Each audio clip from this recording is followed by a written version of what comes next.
No, poďme sa pozrieť na kvadratickú funkciu.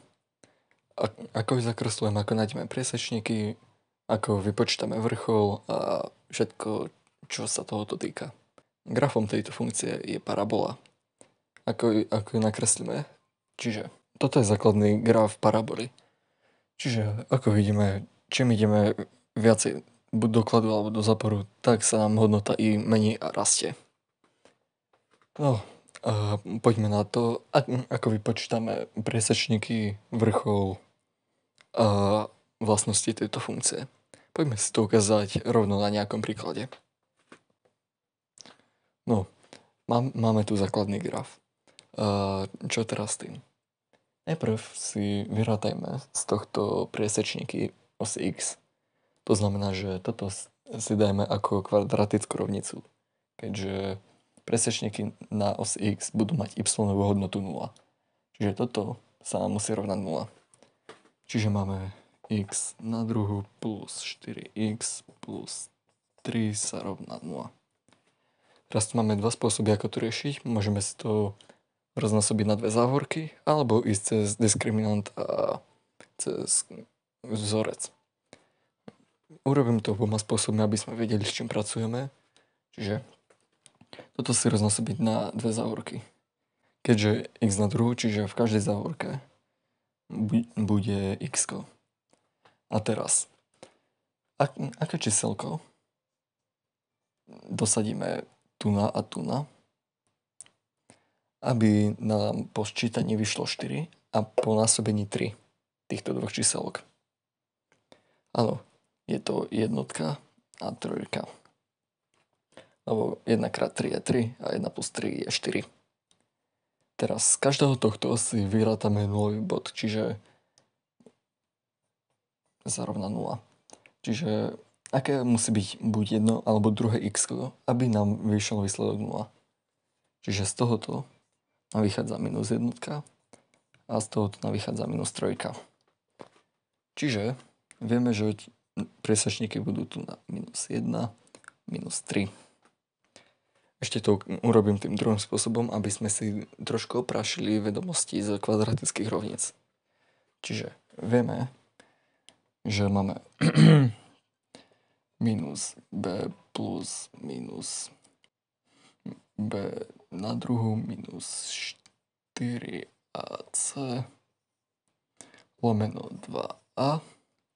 A teraz x na druhu, tu nás môžeme dať jednotečku, hej. Čiže koeficient a je 1, koeficient b 4, koeficient c 3. Čiže máme viac menej minus 4 plus minus 4 na druhu minus 4 krát a krát c, čiže 3 krát 1 krát 4 minus 12. Lomeno 2 krát a, čiže lomeno 2.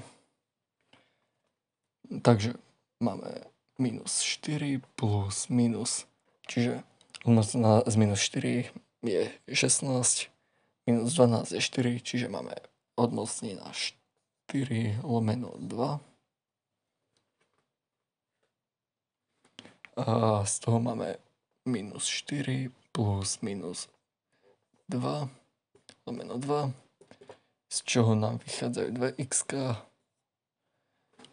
x1 si dáme minus 4 plus 2 lomeno 2 a x2 zasa minus 4 minus 2 lomeno 2.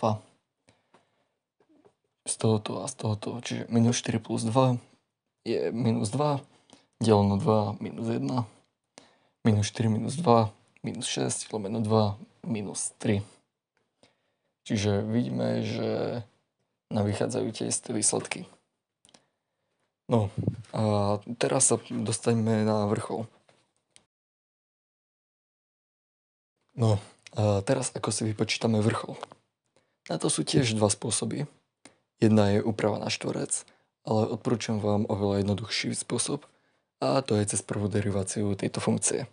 Keďže vieme, že vrchol má sklon 0, tak si môžeme zderivovať túto danú funkciu a dať si y ako 0. Čiže to teraz urobíme. X na druhu plus 4x plus 3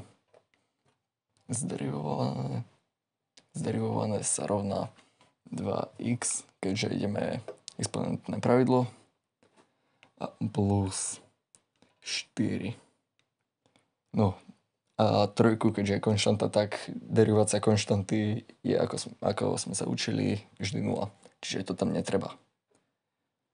No, 2x plus 4 sa rovná 0. Keďže, ako som spomenul, tak sklon je vždy vo vrchole 0, takže píšeme sa rovná 0. To znamená, že x sa rovná minus 2. To znamená, že vrchol je tu na. Čiže vrchol je presne v strede týchto našich dvoch riešení, respektíve priesečníkov. No a ako si vyrátame y hodnotu? No jednoducho. Do tejto pôvodnej funkcie si dosadíme minus 2. Čiže máme y sa rovná minus 2 na druhu plus 4 krát minus 2 plus 3. To znamená, že y sa rovná 4 plus, tu nám máme minus 8 plus 3, čiže y sa rovná 4 plus minus, čiže 4 minus 8 je minus 4 plus 3 je minus 1. Minus 1. Čiže tu nám máme vrchol celej paraboly. Ešte si vyrátajme presečník s osou y. A to vyrátame zasa tak, že si za x dosadíme 0, keďže osa y má x-ovú hodnotu vždy 0. To znamená, že to si môžeme aj z hlavy urobiť. 0 na druhu je 0 plus 4 krát 0 plus 3 je 3, čiže v y-ovej hodnote 3. A teraz môžeme nakresliť parabolu.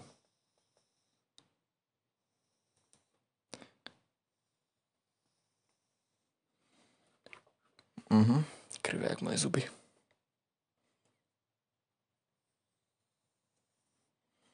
No. Môžeme vidieť, že už máme hotovú parabolu. Nič viac od nás nepýtajú, ale ešte si poďme na funkcie. To znamená, je párna alebo nepárna? Nie, nie je. Ďalej, je ohraničená? Áno, je ohraničená z dola na minus jednotke na y osi. Ďalej, globálne maxima a minima má? Áno, globálne minimum má, na x sa rovná minus 2. Lokálne maximum nemá, keďže ide do nevidím. No, teraz kde rastie a kde klesá? Klesá, ako vidíme, tuto napíšem radšej.